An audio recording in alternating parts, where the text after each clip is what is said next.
Mr. Verhofstadt. We want no part of your European empire. The only way forward now to deliver on the referendum is for a clean break Brexit. Once we've done that, we'll have a grown-up conversation about trade and about the way forward. Thank you. There is no discussion about this.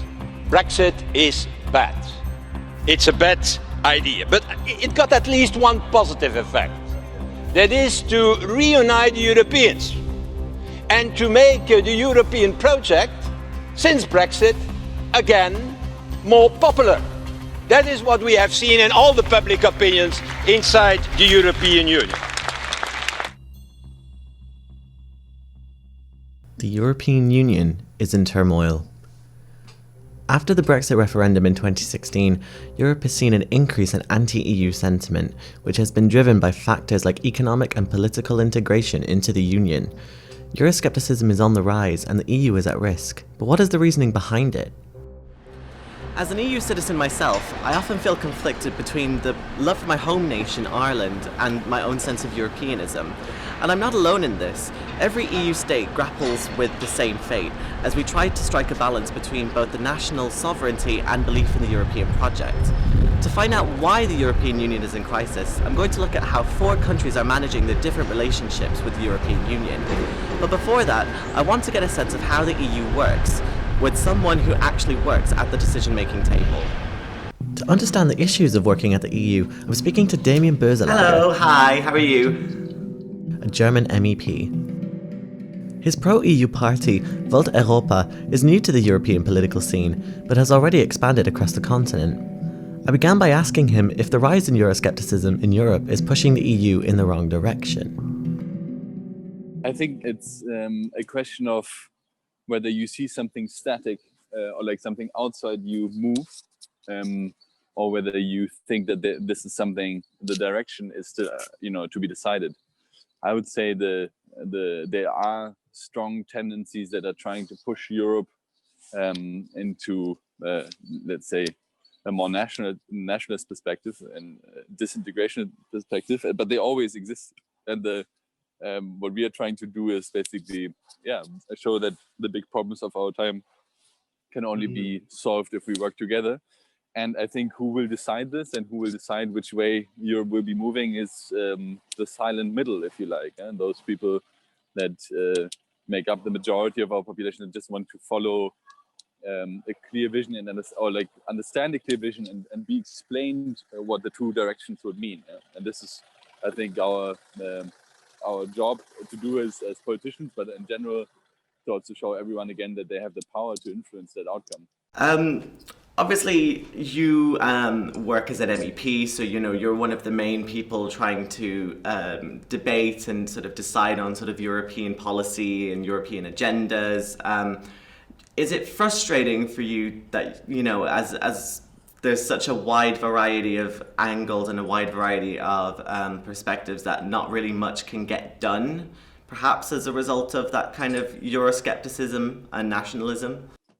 Oh, that's not true at all. The issue lies very simply with the way that we still work as an intergovernmentalist organization in many aspects. So basically that the council tries to have these kind of medieval gatherings where, everybody has a veto, and that's how we still do policy making. I think we could very easily overcome the current deadlocks and current difficulties to take decisions if we would just move towards a parliamentary democracy.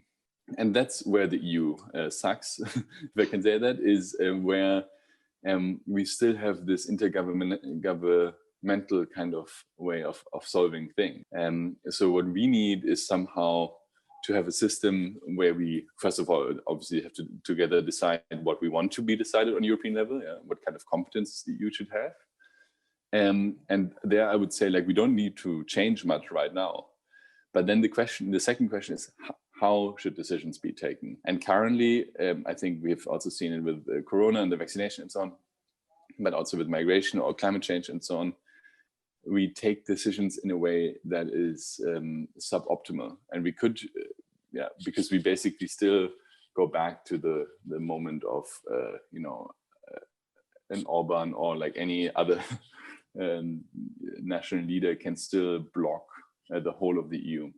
And I think that's not the way it should go, because sometimes in democracy, you lose, sometimes you win, sometimes you're part of the majority, sometimes you're not.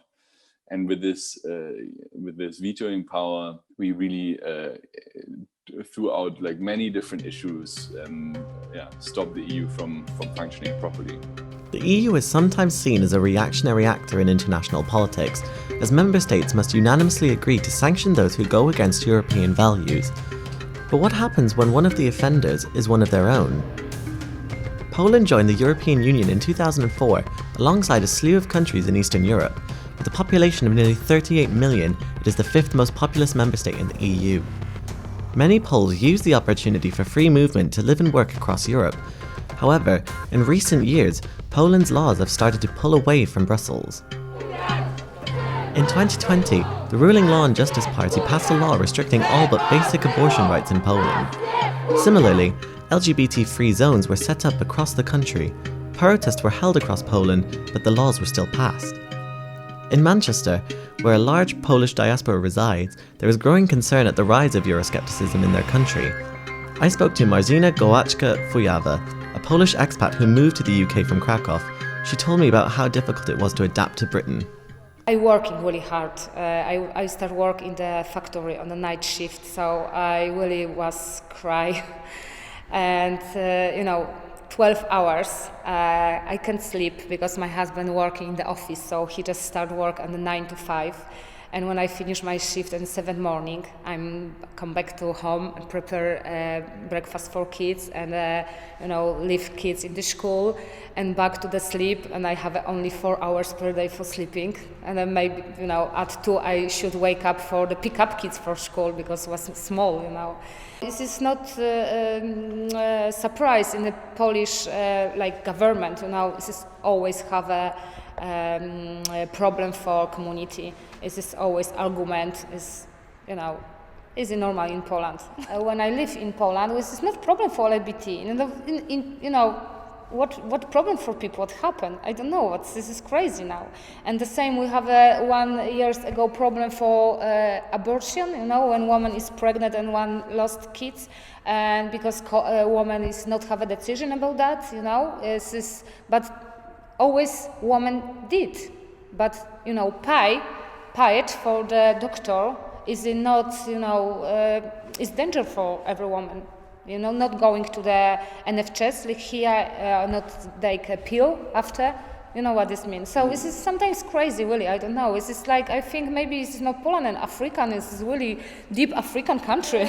My opinion is really stupid because it's the same example. I started working in here and it's normal because England was united European, yeah. Mm-hmm. But now is I don't know what is the rules exactly because we can stay without term, so we can stay always.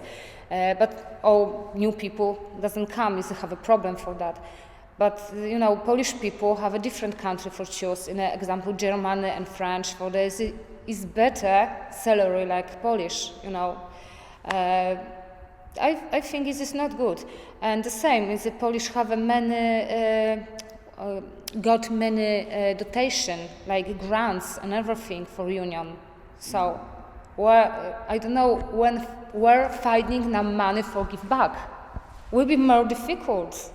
And I think this is really not good idea. And unfortunately, I'm not sure people will be asked, like have been in the UK before Brexit. Just people asking and people going and they take yes or no.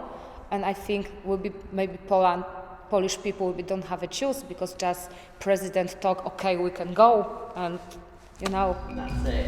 It's not fair. The Polish government, alongside Hungary, have been some of the most vocal critics of the EU structure and regulation in recent history. So what does this mean for countries trying to join the EU? One of the main candidates for EU membership is Montenegro, a small country in Eastern Europe with a population of about 600,000 people. This tourist hotspot in the Western Balkans is set to become the next EU member state, but recently, accession negotiations have stalled as issues with corruption and rule of law need to be addressed.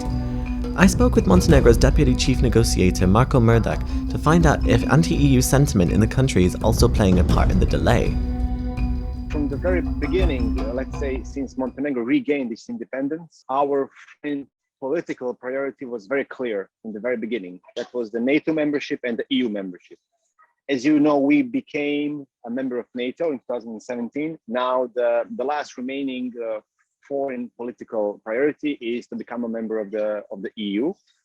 And from the very beginning, we have very, very strong support from the citizens for this intention. We have 3 days ago, we had polls are saying that 73.8% are in favor of the EU membership of Montenegro, while polls are saying that around 87 people would vote yes on the referendum for joining the EU, for Montenegro joining the EU. So in that sense, it is clear that Montenegrin citizens see themselves as members of the EU. So basically, in the European integration process, we measure everything through the lenses of 33 negotiating chapters, which is very wide, which has a wide range of policies from the competition policy, intellectual property rights, financial control, rule of law chapters, free movement of people, capital, services, and so on and so forth. So basically, through these negotiating chapters, European Union monitors the level of readiness of the candidate country to join the EU, to join the club. With every enlargement process in the EU gets stricter. So frankly speaking, the bar is always a bit higher than it used to be years before. It's not only because of the political reasons, but it's also for the technical reasons. For example, the European Union has around 170,000 pages of the EU acquis. And small administration, and the obligation for every candidate country to align its national legislation with the EU acquis is same for Montenegro, which has 600,000 citizens, as for Germany, which has 80 million people.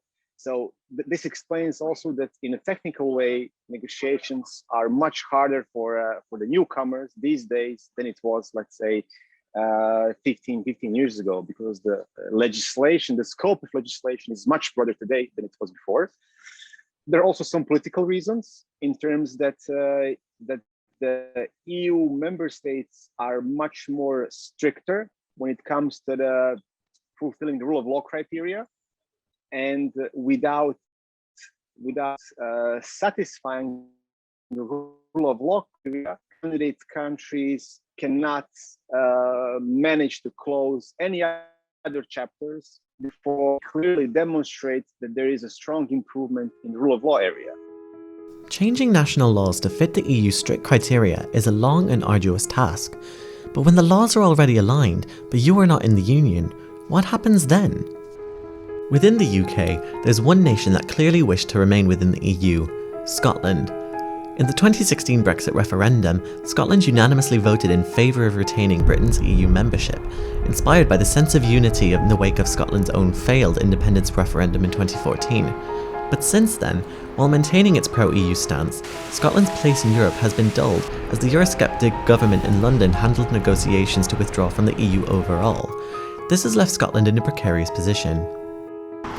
The Scottish Government, under the leadership of its First Minister Nicola Sturgeon, has committed to strengthening ties between both Brussels and Edinburgh, and we have seen that in recent years in the wake of Brexit through extensive political meetings between both Nicola Sturgeon herself and her European counterparts. However, the foreign affairs of Scotland are not actually dealt with in Scotland in the Parliament that you can see behind me. They are actually dealt with in Westminster, and this is causing problems because the external relations of the United Kingdom is seen as a United Kingdom issue instead of a national issue here in Scotland. So in order to maintain those strengthening ties with the EU, Scotland might have to take the power into their own hands. Scotland's pro-EU position has put the nation at odds with the UK government in terms of its own relationship with the EU. I travelled to Glasgow to speak with Patrick Harvey, co-leader of the Scottish Green Party. Following elections in May this year, the party has gone into coalition with the Scottish National Party. Together, the alliance has a mandate to bring Scotland out of the UK and back into the EU. I asked Patrick to what extent had the Brexit referendum affected Scotland's chances at independence. Very clearly, after the Brexit vote, there was a great deal of shock. I think most people didn't really expect it to go the way that it did.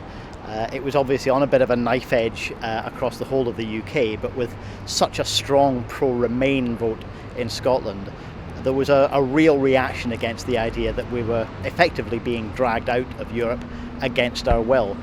Since then, obviously there's been a bit of a bump in the polls for independence, but there's also been a great deal of frustration about the UK's unwillingness to listen to constructive proposals from Scotland for how, if Brexit had to happen, how it could have been done with less harm. So staying inside the single market, as many Brexiteers said they would do before the referendum, would at least have done away with the worst of the economic harm that Brexit has now caused. Overall, the support for being an independent country within the European Union is still one of the strongest stances in Scottish politics. Support for independence has been polling at a majority for a while. It's dipped down by a couple of points, but it's still pretty close to 50-50. There will be some independent supporters who might now be a little bit less keen on independence if they voted leave and thought that independence would mean rejoining. But there are many more people who didn't support independence back in 2014, want to be in Europe, believed the leave campaign, believed the no campaign to independence when they said that staying in the UK would protect our place in Europe. They feel betrayed and are more likely to vote for independence now. Many countries in a very wide range of fiscal and economic circumstances have found a path to EU membership. I think there's no doubt that Scotland, which is already overwhelmingly aligned with EU regulations and has a political commitment to stay as aligned as we can, would find an easy path into EU membership. I think it's really important that the people of Scotland have that choice, though, in full possession of the facts, because they were not given a straightforward proposition back in 2016 with the Brexit vote. Scotland's desire to rejoin the EU is strong, but until the nation is sovereign, it's unlikely Scotland can regain its EU membership. But is there an alternative to membership without leaving the EU sphere? Nestled in between the Alps, between Austria and Switzerland, lies the tiny microstate of Liechtenstein. The country is home to just under 40,000 people, but it is not a member state of the EU. Instead, the country forms part of the European Economic Area, together with the EU member states, Iceland and Norway. The agreement gives the countries access to the EU single market, but also retains their farming and fishing rights. To find out why the nation chose the path of the EEA instead of the EU membership, I spoke to Liechtenstein's ambassador to the EU, Stefan Barriger. I'm not sure it would be easier, and I'm not sure that simply saying the benefits that we have would make it an advisable solution. First of all, you have to ask, what do the people want? Because we are a sovereign country, we decide our fate to the best of our abilities, and EU membership is simply not something that is on the radar in our country at all. It's, by the way, also far from on the radar in Switzerland, with which we have a very, very close association, and that's an aspect that could make EU membership a bit more complicated, though I should add, I think we could probably also solve that if we really would want that. But it's not something that people in Liechtenstein want. And it's quite remarkable that on the one hand, EEA membership has a very, very high approval ratings in Liechtenstein, but EU membership by far does not. And it's very closely related to our perception of sovereignty of our country, which is a notion that's very, very important for a small country. And so a large majority of our people consider that EEA membership has actually improved and increased our sovereignty. What is the sort of long-term plan now with Liechtenstein and the EU? Like, is there a future, or is this sort of as far as we are going to be going? At the moment, our current integration model really works very well. We always keep it under review. We look very closely at the developments in Europe and also at how other neighbors of the European Union, how they address their relations. But of course, you never know how things will develop in the future. And there are various possibilities, including that other countries may wish to join our club here as EAFTA states, or that some of our partners, Iceland and Norway, that they might leave that and say become members of the European Union, which would make it more difficult for us to continue on that path. So, is Euroscepticism really on the rise? From those I've spoken to across Europe, one thing is clear: Euroscepticism is present, but that's not a bad thing. Politics gives a platform for debate, and whether someone is pro-EU or anti-EU can help carve the way forward, either outside the European Union, as a member state, or as part of a different arrangement. The European Union needs reform if countries will remain committed to the European project, but whether or not that happens is anyone's guess.